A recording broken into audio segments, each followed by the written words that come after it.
Dexter Morgan killed 149 people, and whenever possible, he followed a precise ritual to carry out each murder in almost exactly the same way. This video breaks down the 9 steps of his kill ritual. Dexter's ritual always began with picking a victim, a careful choice grounded in his twisted sense of justice. Guided by Harry's code, Dexter only selected people who had killed others and escaped the justice system. This rule helped Dexter rationalize his actions as a form of vigilante justice. As a forensic blood splatter analyst at Miami Metro, Dexter had access to cases where suspects had either escaped conviction or remain unidentified, giving him leads on potential targets who meet his criteria. Whilst he didn't follow this strictly, formally this was part of his ritual. For instance, in Season 1, Dexter set his sights on Mike Donovan, a man responsible for killing several young boys. Through his work, Dexter uncovered Donovan's crimes, and after confirming he was an escaped killer, deemed him a worthy target. Another example was Jorge Castillo, a human trafficker whose actions led to the deaths of multiple women. Dexter meticulously verified Castillo's guilt, gathering undeniable evidence that justified Castillo as his next victim. This process of selecting only those who had harmed others was essential to Dexter's sense of identity. By choosing targets he believed deserved to die, Dexter convinced himself he was doing society a favor, protecting the innocent from those who escaped justice. Unlike a typical serial killer driven by impulse urges, Dexter operated with a structured, if twisted, purpose, allowing him to see himself not just as a predator, but a protector. Do you think Dexter really believed this? Or did he just say this to justify his violence? Comment down below. The next step was even more important. The stalking phase was a crucial part of his ritual, giving him a chance to confirm his selected victim and learn routines and plan the capture. Dexter approached this phase with the same care he brought to his forensic work, learning their habits, vulnerabilities, and movements until he knew them intimately. By studying these patterns, Dexter identified the best time and place to strike, ensuring he could act without being seen. For example, in Season 7, Dexter initially stalked Phil Bosso, suspecting him of being the phantom arsonist and a potential fit for his code. However, he later discovered that Bosso had a solid alibi and couldn't be responsible for the murders, meaning Dexter couldn't kill him. This demonstrates how critical Dexter's stalking phase is in ensuring his targets meet the strict criteria of the code. Stalking allowed Dexter to collect concrete evidence. He didn't act on hearsay or rumors. He acted on solid proof that met the code of Harry. This phase again reassured Dexter that he wasn't just following an impulse, but fulfilling a purpose. By gathering hard evidence through surveillance, photos, and recordings, he built a case that reinforced his twisted sense of justice. Which brings me onto the next step, confirming the code. Confirming the code was Dexter's final checkpoint, a moment where, after selecting and stalking his target, he ensured they truly deserved to die. Guided by Harry's code, Dexter sought undeniable proof that his target was a killer who posed an ongoing threat. This phase allowed Dexter to rationalize his actions, making him feel as if he was administering justice, again, not just killing for killing's sake. In Season 1, for example, Dexter targeted Jamie Jaworski, a cemetery worker and murderer who abused women and filmed them to relive their deaths. Before taking action, Dexter confirmed Jaworski's guilt by finding video evidence of his crimes. This proof gave Dexter the confidence to proceed, seeing his actions as justified. This confirmation phase gave Dexter a sense of control and purpose. It was crucial to his ritual, allowing him to move forward without remorse, now convinced that his targets were deserving. The next step is where we get onto the good stuff. After confirming his target's guilt, Dexter's next step was always the methodical preparation of his kill room, his signature. Each kill room was a carefully prepared space, covered entirely in plastic to keep blood and evidence contained, allowing Dexter to carry out his ritual with complete control. Dexter often chose places his victims knew well, such as their homes, offices, or other personal spaces, adding a personal touch to their deaths. The way he set up the kill room allowed him to complete his actual ritual without interruption, but we'll get onto that later. An example of when Dexter did this was in Season 4, when Dexter converted Zoe Kruger's home into a kill room, intensifying the impact by using her own surroundings to confront her with the innocence she had destroyed. Setting up the kill room this way was key to Dexter's success as a serial killer. It made it highly unlikely he'd get caught, allowing him to make people disappear without a trace. But again, we'll get onto that later. Next step is capturing the target. Once he confirmed the target's guilt according to his code and meticulously prepared the kill room, Dexter moved on to the ambush, where timing and precision were essential.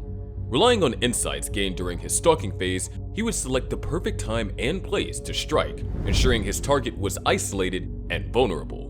To subdue his victim, Dexter employed either a sleeper hold or injected M99 tranquilizer directly into the neck, each technique designed to cause immediate unconsciousness. With the target subdued, Dexter transported them to the prepared kill room, where he stripped them of their clothing and secured them tightly to a table using shrink wrap, duct tape, or belts. In Season 3, Dexter found himself at odds with Miguel Prado, a friend turned foe after Dexter discovered Miguel's chilling plan to kill Maria La Huerta. To stay one step ahead, Dexter carefully tracked Miguel's movements, fully aware of his impulsive nature, and crafted a plan to lure Miguel into making a fatal mistake.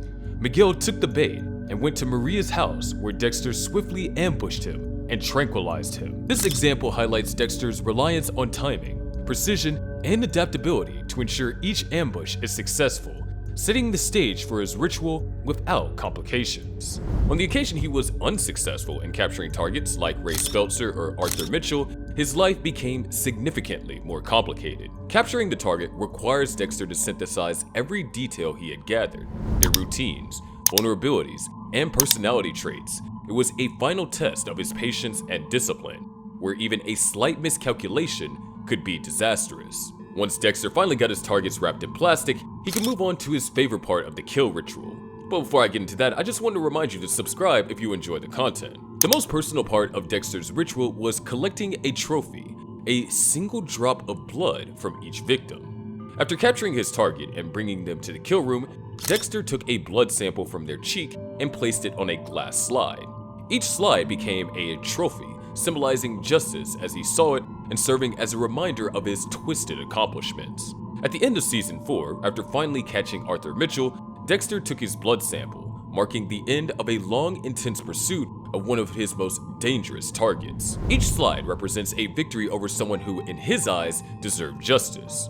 These blood slides were Dexter's way of cataloging his dark achievements, the collection serving as a visual archive of his work. For Dexter, taking a blood trophy was essential. It was proof of his work and a token of justice he believed he was delivering. After he took their blood sample, the real ritual began. Dexter's kill ritual involved a powerful psychological confrontation, where he forced his victims to face the reality of their crimes. For example, in Season 1, when Dexter captured Emmett Meridian, a therapist who drove his patients to suicide, he laid out photographs of Meridian's victims, stripping away his facade of innocence. This tactic intimidated and reinforced Dexter's justification for the kill. Before killing his victims, Dexter would confront them, revealing personal details about his life, secrets he could only share with them, knowing that they would never be able to tell anyone. When Dexter confronted Jimenez, the man who murdered his mother, he reminded him of his brutal past and the life-altering pain he inflicted. Normally I'd have a chat to make sure you understand why you're here, but I think you have a pretty good idea. By doing so, Dexter relished not only in Jimenez's fear, but also in his own sense of justice and closure. Dexter would also emphasize the good he is doing. In Season 8, when Dexter captured Saxon, a serial killer targeting those close to Dexter, he intimidated Saxon by detailing how he would never hurt anyone again. Oh no, you're still gonna die. Just gonna be in the electric chair. In this confrontation, Dexter took satisfaction in the fact that Saxon was now powerless, reversing their roles from predator and prey. Through these confrontations, Dexter asserted his dominance, ensuring his victims faced both the terror and helplessness they had inflicted on others. Dexter ended the lives of those on his table by stabbing them, often using a weapon symbolic of their crimes, and he took immense pleasure in the act. But he made sure he left no trace. Which brings us to the next step, leaving no evidence. Once the kill was complete, Dexter moved on to dismembering the body, a grim but essential step in his ritual to make sure he left no evidence. He approached this with the same care he put into every phase, cutting up the body to make it easier to dispose of without a trace. After dismembering the body, Dexter scrubbed the kill room clean, removing every trace that could connect him to the crime. This phase was about complete erasure, from blood stains to stray hairs, so that no one could ever trace the kill back to him. In Season 1, after killing Matt Chambers, a repeat offender who had escaped justice for multiple hit-and-run incidents, Dexter carefully dismembered the body, wrapping each piece in plastic to contain any evidence. He meticulously examined the room, wiping down every surface and corner to eliminate any stray blood or fibers, and then, confident in his cleanup, he departed, leaving no sign that anyone had been there. He was careful because he knew that a single hair, fingerprint, or drop of blood could expose him, so he took no chances. After gathering all the remnants from the kill room, Dexter transported the wrapped body parts to his boat, which brings me to the final part of the ritual. The final step in Dexter's ritual was disposing of the remains at sea. After cleaning up the kill room and wrapping the body parts in plastic, Dexter took them out on his boat, the Slice of Life, to a deep, remote spot in the ocean, where he would then dump them overboard. Initially, Dexter didn't take his victims' remains far enough out to sea, and they were eventually found by divers, sparking the Bay Harbor butcher case. Learning from his mistake, he began disposing them much further out, ensuring the remains would be lost forever in his underwater graveyard in the middle of the ocean. This process allowed him to eliminate every trace of his victim, and it meant no one ever knew his victims were even dead. And that's why he was such a genius serial killer. As he dumped corpse after corpse into the ocean, Dexter felt a deep sense of peace and satisfaction. With each body, he believed that there was one less monster in the world, and his dark passenger was momentarily appeased. This perfect kill ritual allowed him to successfully kill 149 people during his lifetime. If you want to learn about the people that Dexter chose not to kill, click on the next video, and I'll see you there.